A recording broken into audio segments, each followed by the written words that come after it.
Bago po ang lahat kababayan, share ko sa inyo. Ito po kasing amo ko na ito kababayan. Napakasimple nila dito. Yan, mapakita ko yung mismong bahay po nila. Kabayan, ang kanila pintuan dito talagang napakasimple. Hindi siya kagaya ng mga talagang yung unang amo ko na napakayaman, grabe. Halos kitang-kita mo yung yaman nila. Dito naman po, talagang probinsya-probinsya ang dating pero napaka-pera po niya kababayan. Ganyan po ang amo dito. Ay napakasimple pero mayaman. Hindi siya kagaya ng mayaman na talaga pinapakita sa buong kamag-anak, mismong dayo na kagaya namin na nangangamuhan. Napakasimple po nila dito.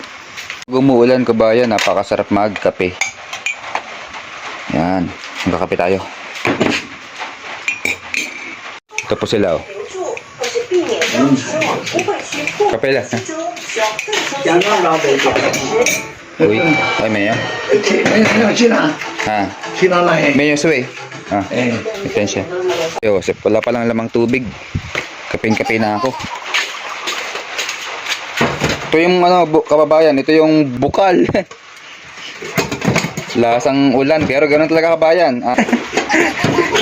Nasanay na ako na ganyan po yung tubig dito kabayan.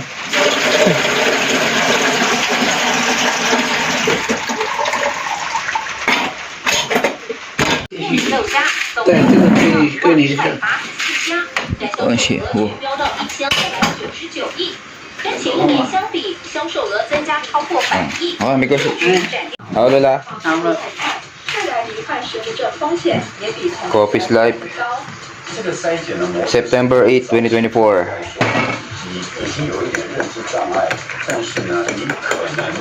Seryoso manood ng aking bossing.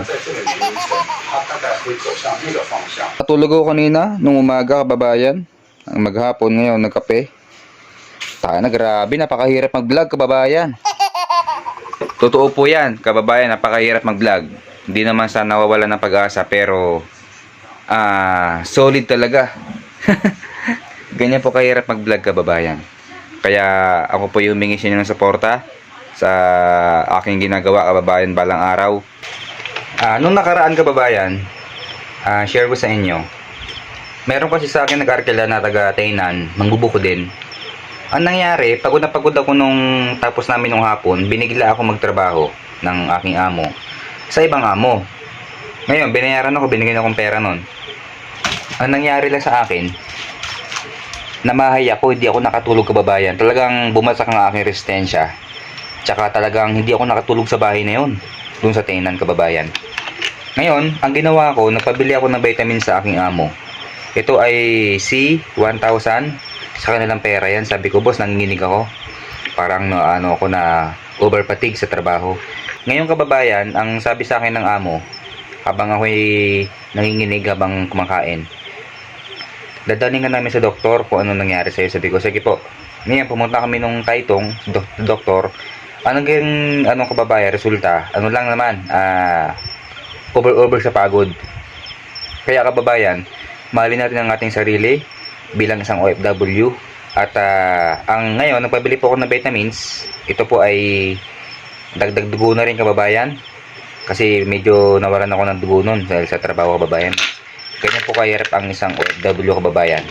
Kaya ito'y tips lamang para sa ating lahat ng OFW at sa mga hindi OFW kababayan, sa mga gustong mag-abroad din na kagaya ko na napakahirap ang trabaho. Isa po magbubuko sa Taiwan.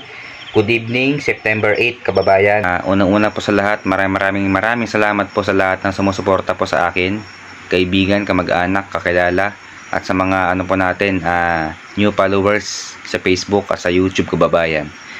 God bless po sa inyong lahat. Ito pag-vlog nito mga kababayan ay sa personal po yan. Ngayon, ayokong madaliin ito para tayo ay sumikat agad. Pinaka-ayaw ko kababayan umapak tayo ng kapwa o maninira tayo para lang umangat sa buhay kababayan. Huwag ganon. At kanya-kanyang lang po yan, diskarte. Kung ano pong kanilang ginagawa sa buhay, trabahong marangal kababayan. Itong pag-vlog na ito kababayan bilang mangbubuko sa Taiwan, ay isa po ako sa Pilipino dito na magiging mata nyo kung ano pong nangyayari kababayan. kung may bagyo sa Pilipinas, may bagyo rito, ay atin pong i-share yan, kababayan, kung ano ang tunay na nangyayari. At dati po akong pangarap po rin na newscaster tsaka pulis, pero hindi po yun natupad, kababayan. Ngayon na isa tayong isang OFW po dito sa Taiwan at umakyat tayo ng nyog. Kahit na po ganun, kababayan, ako po ay nagpapasalamat sa inyo dahil sumusuporta po kayo sa pag-vlog sa akin bilang isang bubuko sa Taiwan. Good evening, tayo po matutulog na at God bless po. Hanggang sa muli, bukas po ulit.